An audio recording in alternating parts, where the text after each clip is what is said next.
Au sommet de cette édition, nous jetterons un regard rétrospectif sur quelques activités qui ont marqué le ministère des Œuvres de Miséricorde en cette année 2024, en particulier la campagne annuelle de bilan de santé organisée chaque année par l'ONG FESIDEF Côte d'Ivoire en collaboration avec la Hope Medical Clinic, sans manquer de revenir sur la visite du docteur Victor Ndossé, responsable du ministère des Œuvres de Miséricorde de la CMCI. Toujours dans le cadre des Œuvres de Miséricorde, le département de l'alphabétisation a été également à l'œuvre cette année pour poursuivre sa mission qui est de permettre qu'un million de personnes illettrées et analphabètes sachent lire et écrire.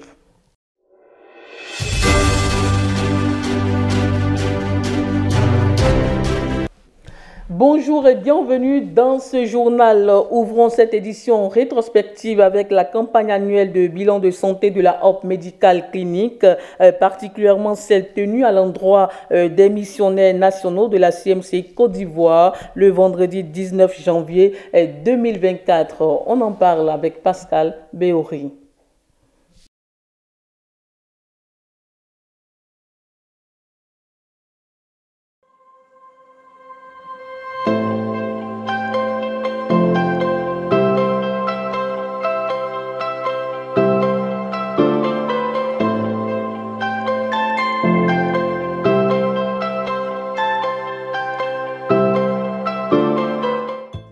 La Hope Medical Clinic à Abidjan a ouvert l'édition 2024 de sa campagne annuelle de santé ce vendredi 18 janvier 2024 en son sein incise à Marcory.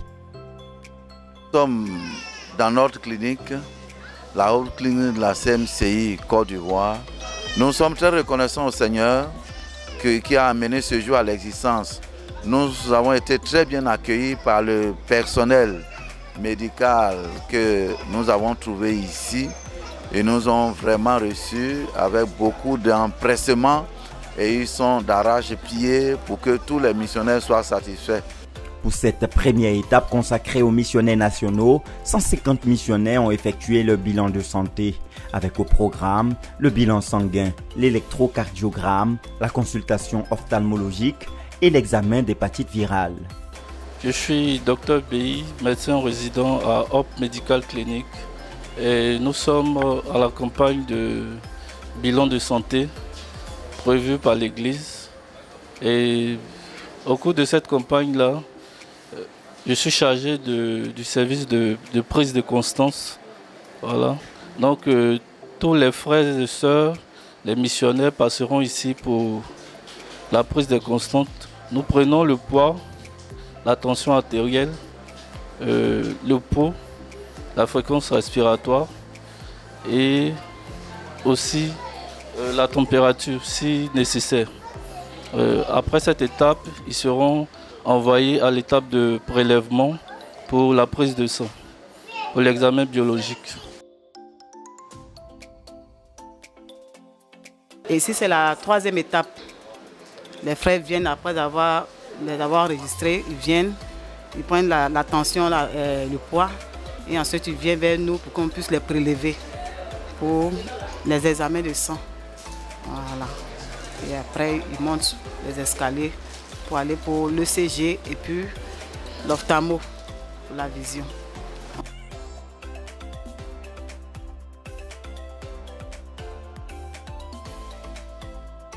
Ici, c'est le service de l'ophtalmologie. Nous commençons d'abord à recevoir les frais par la salle d'acuité visuelle. Les frères lisent d'abord et après la lecture, nous les recevons ici pour faire l'examen du segment antérieur avec cet appareil qu'on appelle la lampe à fente. Voilà. Et après l'examen à lampe à fente pour voir le segment antérieur, pour dépister tout ce qui est pathologie, comme les pterygions, les dystrophies cornéennes, nous allons utiliser un second appareil qui est l'ophtalmoscope. Celui-là va nous servir à faire à voir le fond de l'œil. Voilà, au niveau du glaucome, au niveau de tout ce qui est neuropathie. Et c'est après cela que nous allons faire des recommandations pour ceux qui doivent porter des verres ou pour faire des examens éventuellement.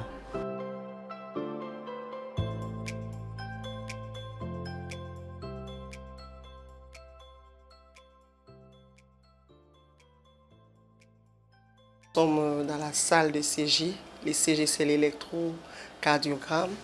Comme nous l'avons précisé dans le bilan qui devait être fait, il sert à détecter toute anomalie sur le cœur. Et avec lui, on pourra avoir une traçabilité, à savoir si le patient a une anomalie sur le cœur avant de pousser les résultats un peu plus haut.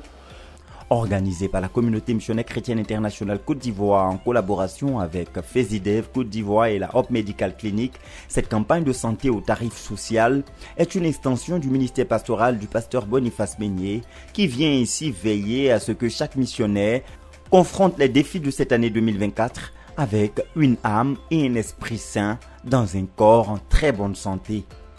Nous sommes ici parce que le pasteur Meignier Boniface, qui est notre leader national, nous a recommandé de faire nos bilans de santé avant de rentrer sur nos champs de mission. En effet, nous sommes là depuis le 12 janvier pour notre retraite annuelle avec lui.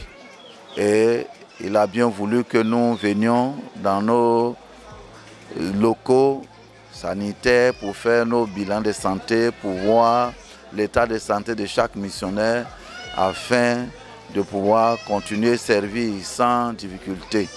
Délégué par le professeur Cyprien Kouakou, directeur général de la Hope Medical Clinic, le docteur Nathaniel Babatunde, coordonnateur de cette campagne, nous en donne de plus amples détails. Cette campagne de santé a été donc organisée dans le but de dépister de façon précoce certaines maladies qui pourraient circuler parmi les missionnaires. Donc à cet effet, nous avons recherché l'hypertension artérielle à travers les prises de constantes. Nous avons fait les prélèvements de sang, notamment la recherche du diabète à travers la glycémie. Nous avons recherché les troubles ioniques, les troubles des électrolytes à travers l'ionogramme sanguin. Nous avons également recherché au niveau du sang, nous avons recherché les troubles liés au calcium, au magnésium, les hypocalcémies, les hypercalcémies, c'est-à-dire les augmentations de calcium, de magnésium ou les diminutions de magnésium, de calcium. Nous avons également recherché apprécié l'état du rein, le bilan rénal. Et nous avons profité pour rechercher l'hépatite B. Et nous avons procédé également à d'autres examens qui sont donc dans le paquet que nous avons offert cette fois-ci au cours de cette campagne de santé. Alors comme je le disais, nous avons décidé d'avoir une attitude proactive, d'aller à la recherche, d'aller suivre la santé de nos missionnaires et d'aller checker pour voir s'il y a une pathologie qui est en herbe qu'on pourrait dépister et traiter le plus rapidement possible. Et c'est l'intérêt donc de cette campagne. C'est l'intérêt de cette campagne. Notons que la deuxième étape de cette campagne de santé ouverte cette fois-ci à toute l'Église se tiendra du 5 au 11 février 2024, toujours dans les locaux de la Hope Medical Clinic.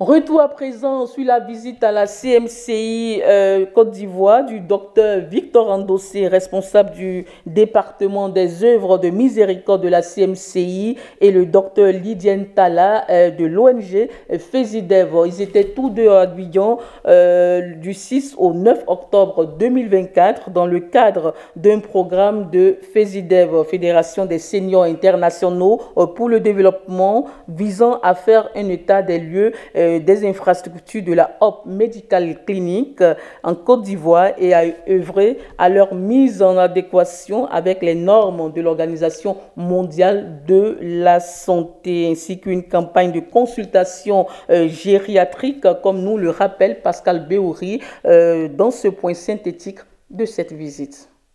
Visite du docteur Victor Ndossé à la CMCI Côte d'Ivoire. Le responsable mondial du département des œuvres de miséricorde de la communauté missionnaire chrétienne internationale était en Côte d'Ivoire du 6 au 9 octobre 2024 dans le cadre d'un programme de la Fédération des seniors internationaux pour le développement, en abrégé FESIDEV, visant à faire un état des lieux des infrastructures de la Hope Medical Clinic en Côte d'Ivoire et œuvrer à leur mise en adéquation avec les normes de l'Organisation mondiale de la santé, ainsi que mener une succincte campagne de consultation gériatrique.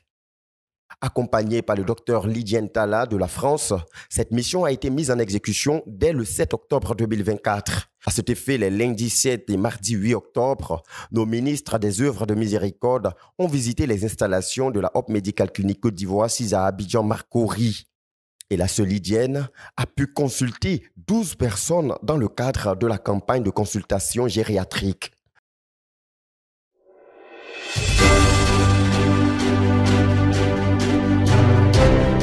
La soirée du mardi 8 s'est achevée avec le ministère du docteur Victor Ndossé dans le cadre du cours de formation des dirigeants spirituels de l'église d'Abidjan. Introduisant son message par les principales caractéristiques des membres de la communauté missionnaire chrétienne internationale, il a précisé que les saints de la communauté missionnaire chrétienne internationale considèrent la Bible comme notre référence spirituelle suprême, le Seigneur Jésus comme notre modèle suprême, le Saint-Esprit comme notre puissance avec laquelle nous travaillons pour Dieu, et les relations marquées par l'amour suprême pour Dieu et la communion avec Dieu, ainsi que l'amour pour les frères et l'amour pour les perdus, constituent le socle de notre marche quotidienne, sans oublier la puissance du tout d'un homme. C'est le 4e point qui a fait l'objet du message du docteur Victor Ndossé, s'inspirant des enseignements issus du tome 3 du livre Fait des progrès spirituels du professeur Zacharias Tanefomo. Il a présenté à l'Église l'importance et même l'indispensabilité des relations et de la communion fraternelle dans l'équilibre spirituel du disciple de Christ. Message à suivre en intégralité sur les canaux de la radio-télévision Voix de la Croix.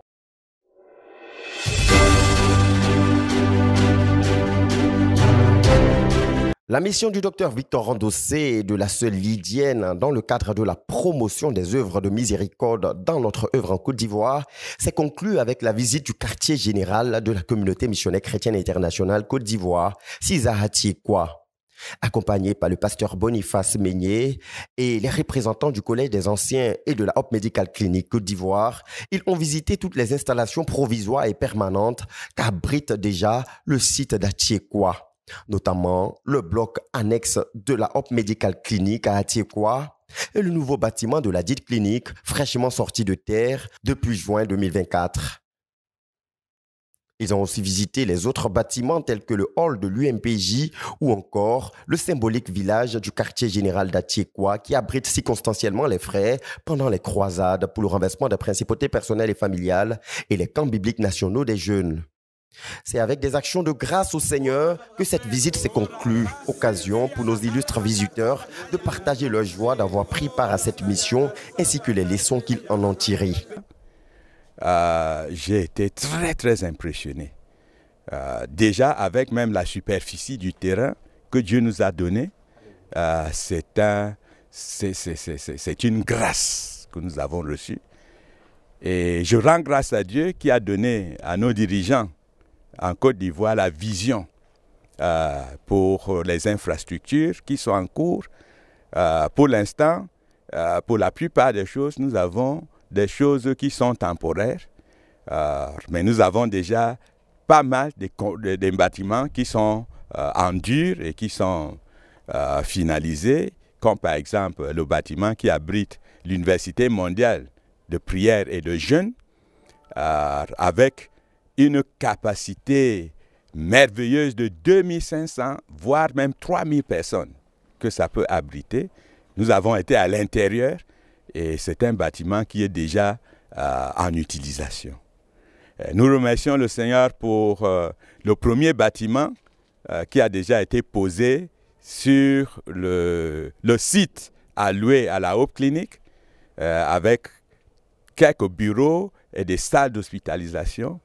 Et le bâtiment sera déjà mis en œuvre, en utilisation dès la prochaine campagne dans ce site. C'est merveilleux, nous rendons grâce à Dieu. La Solidienne, quant à elle, a particulièrement été marquée par la foi que les frères ont manifestée à travers les constructions de fortune qui permettent déjà de saluer de loin les futures bâtisses définitives qu'abritera le site. Les frères ont eu foi et il y a des habitations provisoires.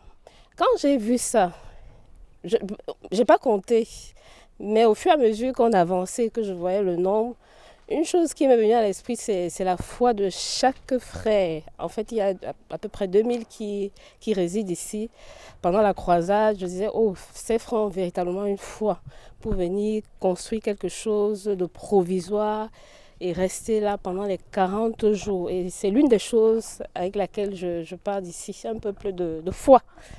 Gloire à Dieu. Et par la grâce de Dieu, nous prions afin que ce que le Seigneur a commencé avec vous et au travers de vous, il vous accorde la grâce, les ressources matérielles, financières et humaines pour pouvoir achever ce que vous avez commencé à faire ici à Tchekwa. Gloire à Dieu. Le pasteur Nathaniel Babatunde, deuxième responsable de la Hope Medical Clinic, en porte-parole de tous les agents de cette clinique et notamment du professeur Cyprien, premier responsable en absence pour cause de voyage, a traduit la grande satisfaction de l'équipe locale de la Hope Medical Clinic pour les grandes richesses et bénédictions qu'ils ont reçues au cours de cette mission. Merci au Seigneur parce que c'est lui, le Dieu, qui a mis cette bonne disposition dans le cœur de nos frères. Nous voulions dire merci au premier responsable du département des œuvres de miséricorde, le pasteur et le docteur Andossé Victor. Nous voulions dire merci infiniment à notre sœur docteur Tala Lydienne, qui sont venus depuis 3 jours maintenant nous apporter leur expertise pour que nous voyions au niveau de la Hope Medical Clinic les choses que nous devons améliorer. Et au cours de leur passage, ils nous ont montré nos forces, peut-être que nous ignorions, ils nous ont montré aussi nos faiblesses. Et nous avons appris beaucoup de choses. Ils nous ont donné des conseils pratiques de comment faire. Et nous voudrions dire merci au Seigneur et leur dire merci pour cette visite qui nous a énormément bénis. Au pasteur Boniface Meignet de traduire à son tour les remerciements de l'Église aux illustres visiteurs, tout en réitérant l'engagement de l'œuvre en Côte d'Ivoire à presser de l'avant dans la conquête pour l'accomplissement des desseins de Dieu dans la nation. Merci beaucoup. Et vous-même, vous pouvez discerner sur nos visages l'expression de joie, la joie qui nous anime. Ce que je peux dire en tant que missionnaire, le frère l'a mentionné dans sa prière, que Dieu a béni les missionnaires. Et c'est de dire aux leaders, au frère Théodore, que nous sommes très reconnaissants parce qu'il a pensé à plusieurs facteurs de croissance. Il n'a pas négligé la contribution de la miséricorde, des œuvres de miséricorde, ce qu'elles peuvent apporter, la contribution pour le gagnement des âmes et la qualité d'âme, une autre qualité d'âme qui ne peut être sauvée que par des œuvres de cette nature. Donc nous lui disons merci et vous allez lui transmettre notre expression de reconnaissance et saluer tous les frères au Cameroun, en France. Et dites-leur que nous sommes déterminés, nous sommes là. Nous sommes là, ils peuvent compter sur nous. Amen. Nous sommes là, nous poursuivons le but. Et Dieu nous accorde sa grâce. Que le Seigneur soit avec vous. Amen. Amen. Le missionnaire d'Atchekwa, le pasteur Alain Kega, a symboliquement offert à la fin de la visite un poulet sanctifié, selon ses propres thèmes, au docteur Victor, en guise de souvenir de cette visite du site du quartier général de la CMCI Côte d'Ivoire à Atchekwa. C'est avec cette visite de la base nationale de la CMCI en Côte d'Ivoire que cette mission du docteur Victor Andossé et du docteur Lydienne Tala s'est conclue ce 9 octobre 2024. À Dieu soit toute la gloire pour toutes les richesses et bénédictions découlant de cette visite spéciale.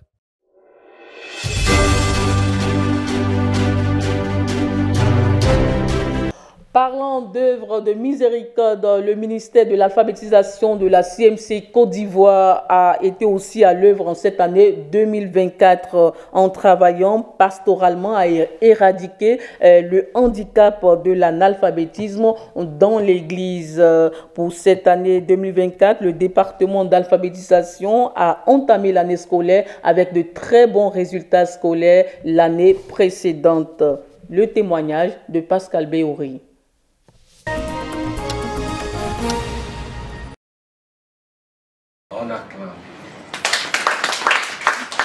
C'est la joie au centre d'alphabétisation de la CMCI Côte d'Ivoire dénommé Coup du Soir CMCI ce lundi 3 juin 2024, date de proclamation des résultats des examens du CEP.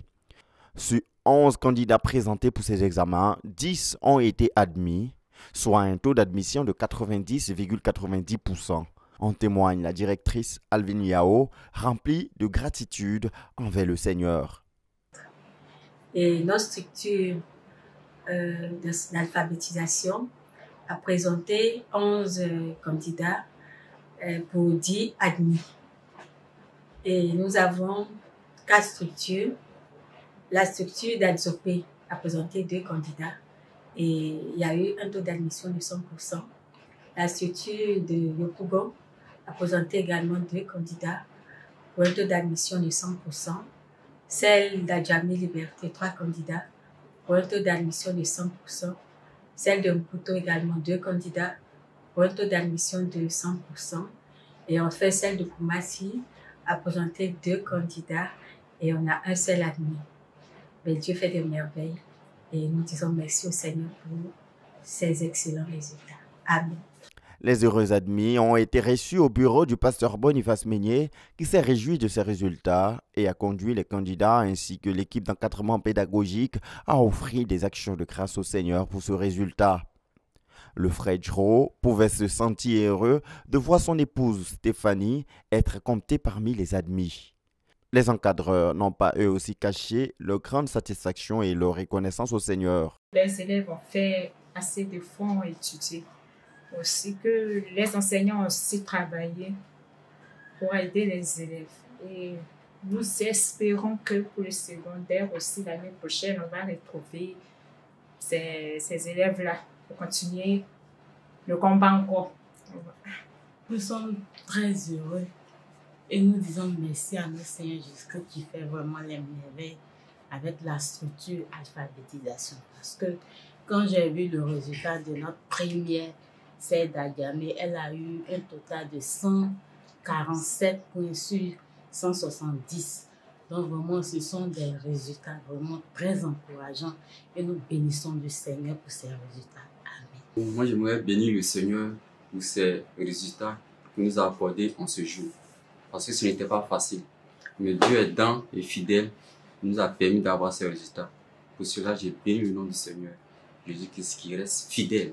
Amen. Pour moi, je suis très heureuse pour le privilège et la grâce que Dieu nous accorde d'avoir des frères qui ont décidé le prix pour nous apporter des diplômes. Et surtout quand ça vient de la communauté missionnaire chrétienne nationale, pour moi, c'est une grâce. Et ma joie est grande parce que pour moi, c'est notre première session. Et il y avait beaucoup de craintes. Il y avait la deuxième candidate, une nourrice. Elle avait un bébé. Et elle devait composer. Il fallait l'attraper le bébé pour qu'elle compose. Vraiment, il y avait beaucoup de craintes. Mais nous avons regardé les regards fixés sur Jésus. Il ne nous a pas déçus. J'ai eu son CP pour moi. C'est une joie et c'est un sujet d'encouragement pour l'année prochaine. Je crois et je pense que l'année prochaine, nous ferons encore des exploits au niveau de l'alphabétisation de la CMCI. Moi, je veux bénir le nom du Seigneur pour cette grâce et ce privilège. Et surtout, le fait d'honorer notre Père qui nous a établis, le pasteur Meignet Boniface. Pour moi, c'est une joie. Et je veux bénir Dieu pour cela. Amen. Notons que ces 10 admis de cette année 2023-2024 constituent la 5e promotion des admis du CEP au cours du soir CMCI Côte d'Ivoire. Et Depuis la première promotion d'admis en 2020, ce sont en tout 35 admis au CEP que le centre d'alphabétisation de la CMCI Côte d'Ivoire a produit de 2015 à ce jour. On termine dans cette édition toujours avec le département de l'alphabétisation, cette fois-ci avec un événement plus récent. Il s'agit de la journée d'action de grâce qui a eu lieu le 23 décembre dernier. Elodie Dago pour le reportage. En cette fin d'année, plusieurs départements de la CMCI Côte d'Ivoire marquent une pause pour dire merci à Dieu pour ses bienfaits, sa bonté et sa fidélité. Celui de l'alphabétisation n'est pas resté en marge.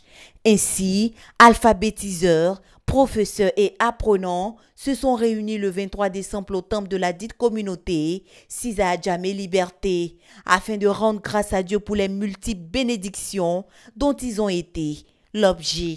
Une occasion que la directrice, la sœur Alvin Yao, a saisie pour remercier le Seigneur, le pasteur Boniface Meunier et tous les acteurs du département de l'alphabétisation pour tous les efforts consentis pour son succès. Nous disons infiniment merci au Seigneur pour l'alphabétisation à la CMCI Côte d'Ivoire. Merci également au pasteur Meunier Boniface, au pasteur Colette Meunier. Merci également à la grande équipe du corps enseignant de l'alphabétisation section Côte d'Ivoire. Merci aux alphabétiseurs, merci aux professeurs et sans oublier nos braves apprenants. Nous avons notre alphabétiseuse responsable de la structure de Koumassi, notre affectueuse maman Kwame Anne, et qui a été nommée secrétaire général du comité d'alphabétisation au niveau de tout Koumassi. Et c'est aussi projeté sur les objectifs de 2025. Notre souhait, notre ambition est de réitérer encore les 100% en nous appuyant sur la main puissante du Seigneur Jésus-Christ. 100% à l'examen du CPE dans toutes nos structures, CMCI Côte d'Ivoire. Amen. À nos grandes surprises, c'est une grande chose que Dieu a amenée à l'existence. Nous disons merci à Dieu pour cette cérémonie qu'il a amenée à l'existence. Autour de variés repas concoctés par des cordons bleus, la journée d'action de grâce avait également des tournures de communion fraternelle. C'est tout pour cette édition rétrospective, occasion pour nous de rappeler le grand festival de louanges et d'action de grâce qui aura lieu à Tchekwa, QG de la CMCI Côte d'Ivoire le 31 décembre 2024 au 1er janvier 2025. Toute l'église de la CMCI Côte d'Ivoire, particulièrement à Abidjan, est massivement invitée à ce grand rendez-vous. Merci de nous avoir suivis et bonne suite de programmes sur la RTVC, la chaîne de la Bible.